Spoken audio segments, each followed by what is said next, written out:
Gusto mo bang magkaroon ng driver's license?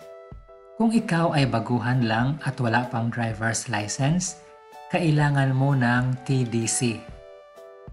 Tara, pag-uusapan natin ang TDC. Ano ba ang uunahin, TDC or SP? Siyempre ang sagot, TDC. Bago ka makakuha ng SP, kailangan mo munang kumuha ng TDC at ipasa ito. Kung maipasa mo ang TDC, ikaw ay magkakaroon ng TDC certificate. Ano ba ang TDC? Ang ibig sabihin ng TDC ay Theoretical Driving Course. Isa ito sa mga requirements kung ikaw ay may balak na kukuha ng student permit. Ang TDC ay isang seminar na kung saan ito ay tinuturo sa loob ng 2 araw or good for 15 hours na seminar. Ang magbibigay ng TDC ay ang mga LTO accredited driving schools. Sa akin, ang nagbigay ng TDC ko ay ang TL Mabuhay. Saan ba gaganapin ang TDC? Ang TDC ay maaaring gaganapin sa opisina ng driving school or kahit saang location kasi minsan ang mga driving schools ay mayroon silang mga caravan. Libre ba ang kumuha ng TDC? Ang sagot, pwedeng yes, pwedeng no. Yes, because sa ilang mga pili lang na mga LTO offices, mayroon silang tinatawag na Drivers Education Centers kung saan sila ay pwedeng makapagbibigay ng libreng TDC. Kaya lang, pili pa lang ng mga LTO offices ang mayroon nito. Noong nakaraang June 8 at saka 9 ng taong ito, ako ay nag-attend ng TDC sa loob ng 2 araw at ako naman ay nakapagbayad ng 2,100 na halaga. Minsan, ang halaga ng isang TDC ay nagkakahalaga mula 2,500 hanggang 3,000 pesos. Ano ba ang mga kailangan para makapag-enroll ka sa TDC? Unang-una, kailangan mo ng PSA birth certificate, isang valid ID, pwede ka magdala ng national ID, kung wala, pwede ka naman ng passport, or pwede rin yung iyong SSS at kung ano pa mang valid ID na mayroon ka, at magdala ka rin ng isang piraso ng 2x2 ID picture. At kung ikaw ay married woman, kailangan mo ring dalhin ang iyong marriage certificate at syempre pinaka-importante na magdala ka ng pambayad sa TDC seminar. Ang mga batang 15 years old ba ay makakakuha na ng TDC? Kung ikaw ay 16 years old na at pataas, pwede ka nang kumuha ng TDC. Saan ba gagamitin ang TDC? Ang TDC ay kailangan mong gamitin sa pagkuha ng student permit. Katulad ko, kumuha ako ng TDC noong June 8 and 9 at kinabukasan natanggap ko ang aking TDC certificate noong June 10. At noong June 15 ay nag-process ako, pumunta ako sa bayan, kumuha ako ng SP at Biola, natanggap ko nga ang aking SP. At pagkalipas ng mahigit isang buwan, nagkaroon ako ng driver's license noong August 3, 2022. Sino ba ang pwedeng mag-enroll sa TDC? Lahat ng gustong kumuha ng student permit na may 16 years old pataas ay pwede na mag-enroll sa TDC. Ano ang itinuturo sa TDC? Sa loob ba naman ng 15 hours o 2 araw, napakarami mong matutunan sa TDC. Ang dami ng itinuturo, komprehensibo, patungkol lahat sa pagdadrive, sa LTO, sa batas, sa mga regulasyon, sa batas trapiko, at marami pang iba na may kinalaman sa pagdadrive ay kailangan mong matututunan sa loob ng 2 araw at yan ang mga itinuturo sa TDC. Basahin mo na lang ang mga nakasulat dito, ang coverage sa TDC. May exam ba sa TDC?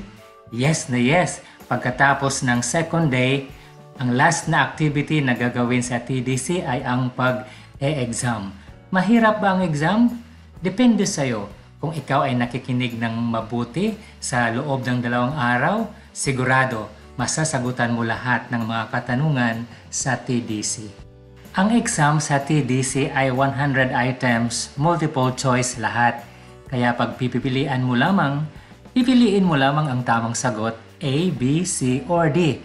Ngayon ang tanong kung mahirap siya kung hindi ka nag-aaral. Pero kung nakinig kang mabuti sa itinuturo ng teacher sa loob ng 2 araw for 15 hours, tiyak masasagutan mo lahat ng mga tanong sa exam at maipapasa mo ang TDC. Pagkatapos mong pumasa sa exam sa TDC, saan mo naman dadalhin ang iyong TDC certificate? Ang iyong TDC certificate ay maaari mo nang dalhin sa pinakamalapit na opisina ng LTO o kung saang probinsya mo gusto o sa Manila o kahit saan. Basta ikaw ay magpo-process para sa iyong student permit ay iyong dalhin ang iyong TDC certificate.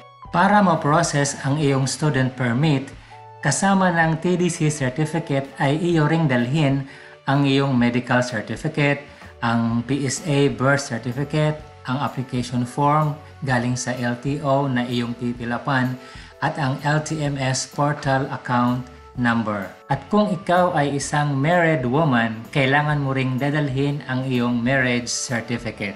Mag-expire ba ang TDC certificate? Ang sagot, hindi. Katulad ng mga certificates na iyong natanggap nung ikaw ay estudyante pa lamang, ang TDC rin ay wala ring expiration date. Halimbawa, may SP ka na, after 1 year na-expire ang SP mo. Magagamit mo pa ba ang iyong TDC certificate? Ang sagot, hindi na.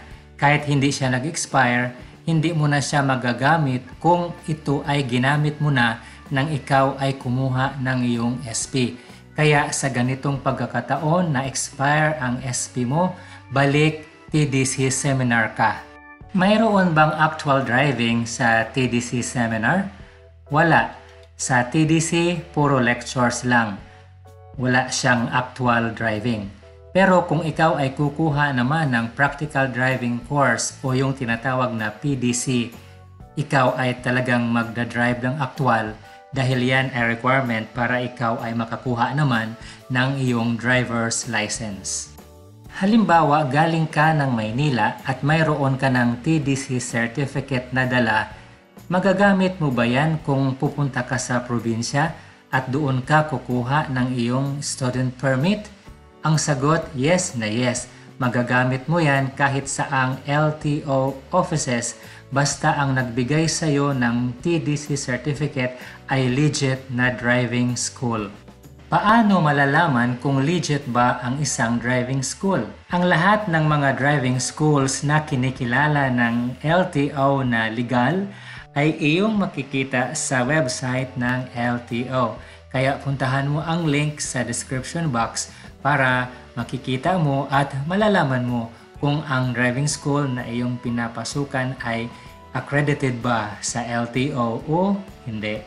Kung gusto mo talagang pumasa sa theoretical driving course, sa unang araw pa lang ay dala mo na ang iyong ballpen, notebook, papel upang ikaw ay makapagsulat ng iyong notebook, makarecord ka. Pwede kang mag-record sa pamamagitan ng iyong cellphone at mag-screenshot sa mga PowerPoint ng teacher na ipinipresenta sa inyong buong grupo. At kailangan makinig ka ng mabuti at enjoyin mo ang iyong pakikinig at manood ka rin ng ibang mga video na makikita dito sa YouTube patungkol sa TDC o yung mga TDC reviewers. Mayroon din dito sa YouTube. Kaya't kapag binasa mo yan, makakatulong yan para ikaw ay iyong maipasa ang pagsusulit na 100 items sa theoretical driving course. I hope marami kang natututunan sa videong ito at ang aking dalangin sa ating Diyos na may kapal ay Kanya kang pagpapalain sa araw-araw. Maraming salamat sa iyong panonood at God bless.